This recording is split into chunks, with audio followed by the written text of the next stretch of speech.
নতুন এসএসসি পরীক্ষা কবে হবে? শিক্ষক নিয়োগের জন্য এই মুহূর্তে বাস্তব পরিস্থিতি কতটা অনুকূল এবং আগামী দিনে এসএসসি কোন পথে, অর্থাৎ এসএসসির যে কার্যকলাপ সেটার ভবিষ্যৎটা কি, এই নিয়ে আজকের এই ভিডিওতে বিস্তারিত আলোচনা করব। অনুরোধ করব এই ভিডিওটা আপনারা পুরোটা দেখবেন, কোনো অংশে স্কিপ না করে। এই ভিডিওতে আমি নতুন এসএলএসটি পরীক্ষার ভবিষ্যৎ, অর্থাৎ নতুন এসএলএসটি পরীক্ষা হওয়া বা না হওয়ার জন্য যে যে কারণগুলো রয়েছে সেই কারণগুলো নিয়ে আলোচনা করব এবং সেই আলোচনাটা হবে একদম বাস্তব পরিস্থিতি সম্মত। প্রথমেই আমরা আলোচনা করব যে এই মুহূর্তে নতুন এসএসসি না হওয়ার পেছনে যে যে কারণগুলো রয়েছে সেই কারণগুলো কি কি। এখানে দেখুন, নতুন এসএসসি পরীক্ষা না হওয়ার জন্য প্রথম যে কারণটি গুরুত্বপূর্ণ সেটি হচ্ছে নিউ রুলস। নিউ রুলস কেন বলছি? নতুন এসএসসি পরীক্ষা নেওয়ার জন্য আপনারা সকলেই জানেন যে 2016 সালের যে এসএলএসটি রুলসটা ছিল সেই রুলসটাতে আর পরীক্ষা নেওয়া হবে না, এমনটাই কিন্তু স্কুল সার্ভিস কমিশনের চেয়ারম্যান বলে দিয়েছেন। এবং নতুন এসএসসি আগামী দিনে যেটা হবে সেটার জন্য কিন্তু নিউ রুলও প্রিপেয়ার করে রেখেছে স্কুল সার্ভিস কমিশন। এবার সেই নিউ রুলটাকে রাজ্য সরকারের কাছে পাঠানো হয়েছে। রাজ্য সরকার সেই নিউ রুলটাকে আইনে পরিণত করে স্কুল সার্ভিস কমিশনের হাতে সেই আইনটা তুলে দেবে। তারপরে কিন্তু এই যে নতুন রুল, সেই নতুন রুলটা গেজেট আকারে প্রকাশিত হবে। কিন্তু দেখা যাচ্ছে যে নতুন রুলটা স্কুল সার্ভিস কমিশন তৈরি করে দিলেও এখনো অবধি রাজ্য সরকার সেটাকে কি অবস্থায় রেখেছে সেই বিষয়ে কিন্তু আমরা কোনো খবরাখবর পাচ্ছি না। যতটুকু জানা যাচ্ছে যে রাজ্য সরকারের এই নতুন রুলসটা এখনো অবধি আইনে পরিণত হয়নি। তার মানে নতুন পরীক্ষা নেওয়ার ক্ষেত্রে যে নিউ রুলস, সেই নিউ রুলসটা তৈরির ব্যাপারে এখনো নানান সমস্যা থেকেই যাচ্ছে। তাহলে নতুন পরীক্ষা নেওয়ার ক্ষেত্রে নিউ রুলস যতক্ষণ না আইনে পরিণত হচ্ছে এবং সেই আইনটা যতক্ষণ না স্কুল সার্ভিস কমিশনের কাছে পাঠানো হচ্ছে ততক্ষণ না নতুন পরীক্ষা নেওয়ার ব্যাপারে কিন্তু কোনো পদক্ষেপ দেখা নাও যেতে পারে। এবারে 2 নম্বর কারণ যেটা, সেটা হচ্ছে ভ্যাকান্সি কালেকশন। আপনারা সকলেই জানেন যে নতুন পরীক্ষা নেওয়ার জন্য ভ্যাকান্সি কালেকশন করতে হবে। এখনো অবধি আমাদের রাজ্যে নতুন পরীক্ষা না হওয়ার ফলে দীর্ঘ 8 বছর ধরে পরীক্ষা হচ্ছে না। অতএব বিভিন্ন স্কুলে যে নতুন ভ্যাকান্সি অ্যারাইজ হয়েছে সেই ভ্যাকান্সিগুলোকে কালেকশন করার যে প্রক্রিয়া, সেই প্রক্রিয়াটা আদৌ হচ্ছে কিনা এই বিষয়ে কিন্তু আমরা কেউ জানি না। নতুন পরীক্ষা নেওয়ার ক্ষেত্রে শুধুমাত্র নিউ রুলস তৈরি করলেই তো হবে না, তার জন্য নতুন ভ্যাকান্সিও তৈরি করে রাখতে হবে। তাহলে নতুন ভ্যাকান্সির এই ব্যাপারটা কিন্তু এখনো অবধি আমরা জানি না যে আদৌ নতুন ভ্যাকান্সি কালেকশন হচ্ছে কি হচ্ছে না। 3 নম্বর যেটা গুরুত্বপূর্ণ সব থেকে, সেটা হচ্ছে রোস্টার প্রিপারেশন এবং ওবিসি কেস। আপনারা সকলেই জানেন যে নতুন ভ্যাকান্সি কালেকশন করার পরে সেই ভ্যাকান্সিকে 100 পয়েন্ট রোস্টারে প্রিপেয়ার করতে হয়। অর্থাৎ কোন ভ্যাকান্সি, কত নম্বর ভ্যাকান্সিটা কোন ক্যাটাগরির জন্য। ধরুন একটা ভ্যাকান্সি রয়েছে 100টা ভ্যাকান্সি, তাহলে 1 নম্বর ভ্যাকান্সিটা ধরুন জেনারেলের জন্য, 2 নম্বরটা এসসিদের জন্য, 3 নম্বর হচ্ছে ওবিসি বির জন্য। আমি সাপোজ এগুলো উদাহরণ দিয়ে বলছি, এরকমটা নয়। তো এর একটা নির্দিষ্ট রুলস রয়েছে, সেই রুলস অনুযায়ী কিন্তু রোস্টারটা তৈরি করা হয়। এবার আপনারা জানেন যে ওবিসি যে কলকাতা হাইকোর্টের ডিভিশন বেঞ্চ থেকে জাজমেন্ট এসছে, তার ফলে ওবিসি এ এবং ওবিসি বি দুটো ক্যাটাগরি এখন বাদ। এবং শুধু ওবিসি এ এবং ওবিসি বি বাদ নয়, এখন ওবিসি এ বলে একটা শুধুমাত্র ক্যাটাগরি থাকবে। এবং ওবিসির এই যে এ বি ক্যাটাগরি বাদ দেওয়া হয়েছে, অর্থাৎ এই দুটো ক্যাটাগরিকে যে বাইফার্কেশন করা হয়েছিল এটা বাদ দেওয়া হয়েছে এবং সেখানে অনেক ক্লাসকেও বাদ দেওয়া হয়েছে ওবিসির। তার ফলে এই যে ওবিসি বাদ গেছে, এইটা নিশ্চয়ই সুপ্রিম কোর্টে চ্যালেঞ্জ করে রাজ্য সরকার যাবে। তো তারপরে সুপ্রিম কোর্টে চ্যালেঞ্জ করে গিয়ে তারা যতক্ষণ না এটাতে কোনো স্টে পাচ্ছে ততক্ষণ না কিন্তু নিউ রোস্টার তৈরি করা সমস্যা হবে। কেন সমস্যা হবে? তার কারণ ভ্যাকান্সিতে আগে যেটা করা হতো ওবিসি এ ওবিসি বি এরকম করে করা হতো, কিন্তু এখন তো সেটা করা যাবে না, যেহেতু ওবিসি এ বি বলে আর কিছু থাকছে না, এখন শুধুমাত্র ওবিসি। অতএব কোন ভ্যাকান্সিটা ওবিসি এর জন্য থাকবে, কোনটা ওবিসি বির জন্য থাকবে, এটা তো আর বলা যাচ্ছে না। তাহলে এই বিষয়টা যতক্ষণ না সুপ্রিম কোর্টে স্টে হয়ে না আসছে, এই কেসটা নতুন রোস্টার প্রিপারেশন করার ক্ষেত্রে এটা কিন্তু খুবই সমস্যাজনক হতে চলেছে আগামী দিনে।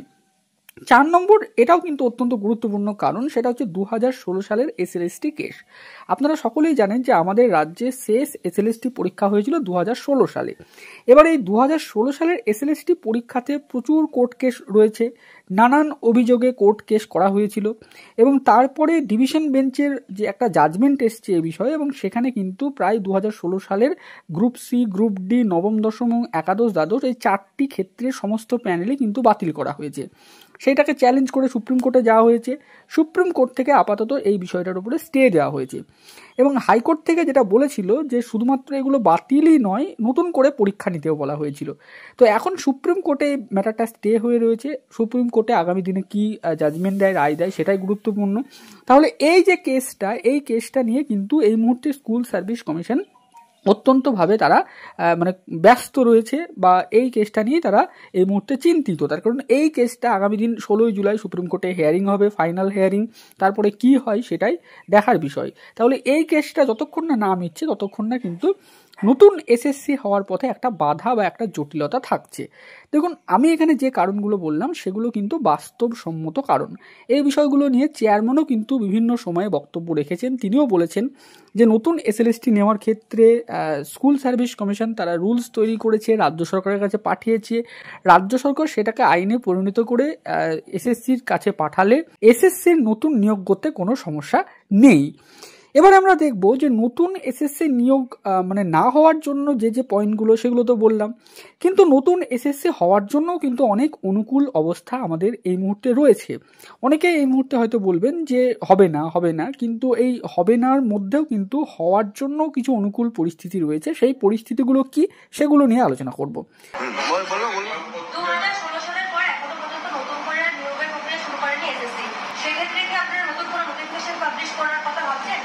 নতুন প্রক্রিয়া শুরু করাটা তো একটা স্বাভাবিক কাজ, এসএসসির এটা কর্তব্যের মধ্যে পড়ে। সেটা দীর্ঘদিন হয়নি, নানা কারণে হয়নি। কোর্টের যদি নির্দেশ থাকে সেটা তো আজ নয় কাল করতে হবে। এখন তার কিছু পূর্ব শর্ত আছে। পূর্ব শর্তগুলো কিরকম? যে আমাদের নতুন রুল চাই, পুরোনো রুল তার পরিবর্তে আমরা নতুন রুল পাঠিয়েছি, সেই রুল পাস হবে, শূন্য পদ আসবে, তবে করতে পারবো। নিশ্চয়ই এগুলো যদি আসে সরকার থেকে, সেগুলো গ্রিন সিগন্যাল যে নতুন নিয়োগ শুরু করার ব্যাপারে। সেরকম এলে আর কোর্টের নির্দেশ থাকলে নিশ্চয়ই সেরকম হবে। স্কুল সার্ভিস কমিশনের চেয়ারম্যান গত 22 এপ্রিল একটি সাংবাদিক বৈঠকে এই কথাগুলি বলেছিলেন।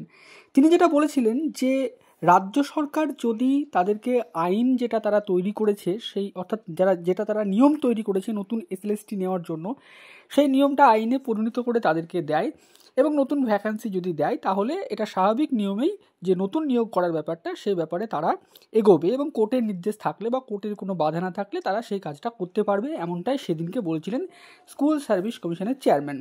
এবার আমরা যে বিষয়টা বলছিলাম যে দেখব যে নতুন এসএসসি হওয়ার ব্যাপারে এই মুহূর্তে কি কি পরিস্থিতি রয়েছে, সেই বিষয়গুলো এক এক করে আলোচনা করব। প্রথম হচ্ছে নিউ রুলস তৈরি আছে। আপনি বলবেন নিউ রুলস তো তৈরি নেই, একটু আগেই বললেন। দেখুন, নিউ রুলসটাকে আইনে পরিণত করা হয়নি, কিন্তু নিউ রুলস তৈরি তো হয়েই আছে। স্কুল সার্ভিস কমিশনের চেয়ারম্যানই তো বারবার বলেছে বিভিন্ন সংবাদ মাধ্যমে, তিনি ইন্টারভিউ দিয়ে, যে আমরা নতুন রুলস তৈরি করে ফেলেছি। তার মানে নতুন রুলস তৈরি হয়েই আছে, সেটা শুধুমাত্র রাজ্য আইনসভায় পাশ হলেই বা রাজ্য মন্ত্রিসভা দ্বারা পাশ হলেই কিন্তু সেটা আইনে হয়ে যাবে। তাহলে এই রাজ্য মন্ত্রিসভা কখন কোন মুহূর্তে হঠাৎ করে যেটা পাশ করে ফেলবে সেটা কিন্তু আমরা কেউ জানি না। তার মানে নতুন রুলস তৈরি হয়েই আছে, সেটা যে কোনো সময় যে কোনো মুহূর্তে হঠাৎ করে পাশ হয়ে যেতে পারে এবং সেটা স্কুল সার্ভিস কমিশনকে দেওয়া হয়ে যেতে পারে। 2 নম্বর যেটা পয়েন্ট সেটা হচ্ছে ভ্যাকান্সি রাজ্য সরকার কোর্টে বলেছিল। ভ্যাকান্সিও রাজ্য সরকার কোর্টে বলেছিল। কেন কোর্টে বলেছিল? 2022 সালে রাজ্য সরকার কোর্টে জানিয়েছিল যে তাদের কাছে নবম দশম এবং একাদশ দ্বাদশে মোট ভ্যাকান্সি রয়েছে 19,000 সামথিং। তাহলে আমি যদি এই ভ্যাকান্সিটুকু ধরি, তাহলে এই ভ্যাকান্সিটা তো এই মুহূর্তে রাজ্য সরকারের কাছে রয়েছে। তাহলে রাজ্য সরকারের কাছে ভ্যাকান্সিও রয়েছে, রাজ্য সরকারের কাছে নতুন রুলসও রয়েছে। তারা যে কোনো সময় যে কোনো মুহূর্তে চাইলেই কিন্তু নতুন নিয়োগ করতেই পারে। 3 নম্বর হচ্ছে কোর্ট কেসের সাথে নিউ এসএসসির কোনো সম্পর্ক নেই। এই বিষয়টা কিন্তু আমরা সকলেই জেনে গেছি, যদিও এইটা নিয়ে মানে এসএসসি নিতে পারছে না 2016 সালের জন্য, তবুও কিন্তু অফিসিয়ালি ভাবে যদি আমরা দেখি তাহলে কিন্তু নতুন এসএলএসটি নেওয়ার ক্ষেত্রে পূর্বের এসএলএসটি পরীক্ষার যে কোর্ট কেসগুলো চলছে তার সাথে কিন্তু কোনো সম্পর্ক নেই। সম্পর্ক নেই তার প্রধান কারণ হচ্ছে যে কোর্টে কিন্তু রাজ্য সরকারের তরফ থেকে জানানো হয়েছিল যে নতুন নিয়োগের ক্ষেত্রে পুরনো নিয়োগের কোনো বাধা নেই বা কোর্টের কোনো বাধা নেই। তাহলে কোর্ট তো কোনো রকম নতুন নিয়োগের ক্ষেত্রে বাধা সৃষ্টি করেনি। তারা 2016 সালের এসএলএসটিটাকে নিয়ে বলেছিল, যেটা নিয়ে সমস্যা হয়েছে, কিন্তু নতুন নিয়োগের জন্য তথাকথিতভাবে কোর্টের কোনো সেই মুহূর্তে বাধা নেই। 4 নম্বর হচ্ছে এসএসসি 2022 সালে একটি নোটিশও দিয়েছিল। দেখুন 2022 সালের মে মাসে সম্ভবত এসএসসি একটি নোটিশ দিয়েও অলরেডি বলেছিল যে তারা দ্রুত শিক্ষক নিয়োগ করবে এবং তার ব্যাপারে তারা নোটিফিকেশান জারি করবে, নিয়ম জারি করবে, পরীক্ষার কবে হবে, কিভাবে পরীক্ষা হবে, সমস্ত কিছু জারি করবে, এরকম একটা নোটিশও তারা দিয়েছিল। তাহলে পুরো এসএসসির বিষয়টা এই মুহূর্তে যেটা হয়ে রয়েছে যে এইটা কিন্তু যে কোনো সময় যে কোনো মুহূর্তে বের হয়ে যেতে পারে। এবার আপনারা বলবেন যে এটা হবে না কোনো দিন, আর এসএসসি হওয়া সম্ভব নয়। দেখুন নানান নেগেটিভিটি থাকতে পারে, বাট লাস্টে আমি পজিটিভলি বলবো যে এই মুহূর্তে আমাদের মানে পশ্চিমবঙ্গের যে বিভিন্ন স্কুল এবং যে স্কুলগুলোতে যে ধরনের ভ্যাকান্সি শূন্যতা তৈরি হয়েছে, তার পাশাপাশি 2016 সালের কোর্ট কেস, সেই কোর্ট কেসটা যদি একটা শেষের দিকে চলে এসছে প্রায়, যদি একটা কোনো ধরনের কোনো ফায়সালা হয়ে যায়, তার পরবর্তীতে কিন্তু নতুন এসএলএসটি কিন্তু খুবই দ্রুত হয়ে যেতে পারে। সেই হয়ে যাওয়ার পেছনে কিন্তু অনেক কারণও রয়েছে। তার কারণ নতুন নিয়ম, ভ্যাকান্সি, সমস্ত কিছু প্রায় বলা যেতে পারে এই মুহূর্তে রয়েছে। যে কোনো সময় যে কোনো মুহূর্তে কিন্তু এই নতুন এসএলএসটি হওয়ার কিন্তু একটা সম্ভাবনা থাকছে।